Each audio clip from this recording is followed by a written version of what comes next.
నీ భార్య సనాతన ధర్మ పరిరక్షణ చెయ్యగలిగిన తేజోమూర్తి అయిన కుమారుడు కావాలని అడుగుతోంది. ఈ పండు పట్టుకెళ్ళి నీ భార్యకి అని చేతిలో పెట్టాడు. ఆయన అట్లాగే చిత్తరువులో ఉండిపోయాడు. షహాజీ భోన్స్లే ఆ వచ్చిన వ్యక్తి అంతర్ధానమైపోయాడు. ఆయన పండు పట్టుకొచ్చి జీజీబాయికి ఇచ్చాడు. ఇప్పుడే నాకు పరమశివుడు కల్లో కనపడి సనాతన ధర్మ పరిరక్షణ కొరకు నేనే అవతారం ఎత్తి నీ కడుపున పుడుతున్నానని నాకు కలలో చెప్పాడండి అంది. ఆ మామిడి పండు తింది. తర్వాత శివాజీ మహారాజు వాళ్ళ కడుపున పుట్టాడు. పుట్టిన తరువాత ఎంతో కాలం సమర్థరామదాసు గారిని కలుసుకోవాలని విశ్వప్రయత్నం చేశాడు. కానీ ఇద్దరు కలుసుకోవాలి.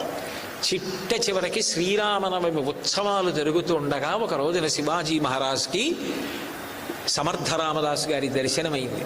ఆయన దగ్గరికి తీసుకున్నారు.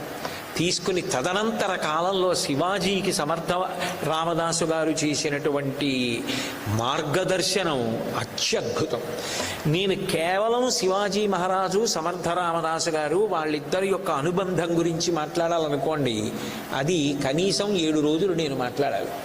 అందుకని నేను అంతవరకే ఆ వాక్యాన్ని అని వదిలిపెట్టేస్తున్నాను. అంత స్ఫూర్తి ప్రదాత. నిజంగా ఎట్లా యుద్ధం చెయ్యాలో, ఎట్లా మళ్ళీ సనాతన ధర్మ పరిరక్షణ కొరకు సామ్రాజ్య స్థాపన చెయ్యాలో నిరంతర ప్రబోధం చేశారు. ఆఖరికి ఒకసారి శివాజీ మహారాజ్ ఆయన దర్శనానికి వెళ్ళాడు. వెళ్ళి బయలుదేరే ముందు నమస్కారం చేశాడు. గురువుగారు ప్రసాదం ఇచ్చి పంపిస్తారు కదూ, అందుకని ఆయన ఏం చేశారంటే అక్కడ ఉన్న గులకరాళ్ళు కొన్ని తీసి ఓ గుడ్డలో వేశారు.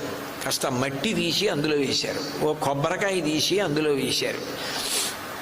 వేసి గుర్రపు లెద్దె, అక్కడ ఉన్న గుర్రం లెద్దె వేసింది. ఆ లెద్దె తీసి ఆ గుడ్డలో వేసి మూట కట్టి శివాజీ ఇదిగో ప్రసాదం అని ఇచ్చారు. ఆయన ఆశ్చర్యపోయారు, ఏమిటి ప్రసాదం అని. పట్టుకుని వెళ్ళిపోయాడు. సతారా 7 కోటలు కదూ, తోరణ, రాయగడ, సింహగడ, పురందర, ప్రతాప్గఢ్, ఇవన్నీ కూడా వరుస 7 కోటలు శివాజీ మహారాజ్ గొరిల్లా యుద్ధాలు చేసి స్వాధీనం చేసుకున్నాడు. ప్రతి కోట స్వాధీనంలో వెనక సమర్థ రామదాస్ గారి యొక్క అభయహస్తం, ఆశీర్వచనం, మార్గనిర్దేశనం, వ్యూహరచన ఉన్నాయి. కాబట్టి ఆ కోటలన్నింటినీ కూడా గెలిచాడు. ఇంటికి పట్టుకెళ్ళి తల్లికి చూపించాడు. అమ్మ ఏమిటమ్మా ఇది గురువుగారు ప్రసాదం అని ఇచ్చారు అన్నాడు. తల్లి చూసింది, నీకు అర్థం కాలేదు. ఆయన మట్టినిచ్చారు. మట్టినిచ్చారు అనడానికి కారణం ఏమిటో తెలుసా?